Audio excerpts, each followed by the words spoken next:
Antarctica ज़मीन का सबसे सर्द बरे आज़म है। सर्दियों में दर्जा हरारत 20 से 50 डिग्री तक बढ़ जाती है और अंदरूनी हिस्सों में 60 से 80 तक गिर जाता है। दुनिया का सबसे कम दर्जा हरारत 89.2 डिग्री रिकॉर्ड किया गया। 1912 में अंटार्कटिका दुनिया के नक्शे पर मौजूद था, मगर मुकम्मल नहीं। साहिल इलाके मालूम थे, अंदरूनी हिस्से तकरीबन नामालूम। नक्शे इनकम्प्लीट थे। मकनातीसी पोल पर तहकीक जारी थी। मिशन की 3 वजूहात थे: दुनिया में पहले साउथ पोल पर पहुंचना, साइंसी इन्वेस्टिगेशन, मुल्क की इज्जत और मुकाबला। स्कॉट ने एक मनसूबाबंदी ठीक ही होती तो शायद स्कॉट जिंदा लौटता। स्कॉट की टीम ब्रिटेन से ताल्लुक रखती थी। ये टीम 5 अफराद पर मुश्तमिल थी जो कि आखिर तक साउथ पोल पहुंचे, लेकिन मिशन के दौरान कई साथी पहले ही वापस भेज दिए गए थे। आखिरी टीम के अफराद रॉबर्ट, एडवर्ड, हेनरी, लॉरेंस और एडगर। एमर्सन की टीम भी 5 अफराद पर मुश्तमिल थी और ये नॉर्वे से ताल्लुक रखते थे, लेकिन वह सही व सलामत वापस लौटे।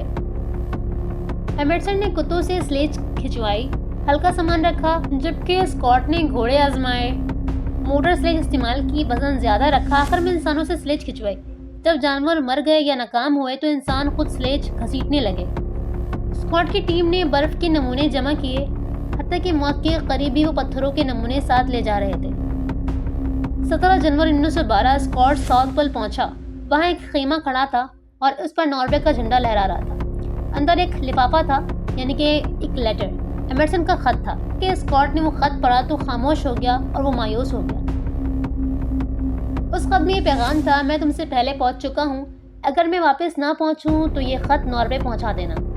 स्कॉट जज्बात में टूट गया। इसने लिखा: हम देर से आए मगर हम हार नहीं माने।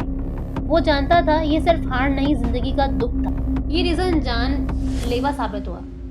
शदीद सर्दी, खुराक की किल्लत, थकन, भारी सामान, इंसान का जानवर बन जाना, खराब मंसूबाबंदी, स्टेशन गलत लगवाए गए, तूफान, एक एक करके मौत हुई। आखिर में खुद स्कॉट भी मर गया। अगर स्कॉट कुत्ते ले जाते, सामान कम होता, सफ़र मुख्तसर होता, वापस पॉइंट स्टेशन ठीक होते तो शायद स्कॉट बच जाता, तहकीक मुकम्मल होती और तारीख बदलती। मिशन जीत गया और इसका नाम तारीख में लिखा गया, एक फतह के तौर पर। लेकिन रॉबर्ट फॉल्कन स्कॉट हार कर भी हारा नहीं। वो बर्फ में दफन हुआ मगर दिलों में जिंदा हो गया। ब्रिटेन में आज भी स्कॉट को एक हीरो समझा जाता है। इसे याद किया जाता है एक बहादुर इंसान के तौर पर, जिसने टीम को कभी तन्हा नहीं छोड़ा, जिसने आखिरी लम्हे तक इन्वेस्टिगेशन नहीं छोड़ी, जिसने मरने से पहले भी अपने कौम, अपने साथियों, अपने खानदान के लिए खत लिखा। ब्रिटेन के स्कूल में इसकी कहानी बच्चों को पढ़ाई जाती है। इसके मुजस्मे लगे हुए हैं, इस पर किताबें लिखी जा चुकी हैं, इनके नाम पर सड़कें, इदारे हैं, क्योंकि वो जीता नहीं था मगर वह हारा भी नहीं था।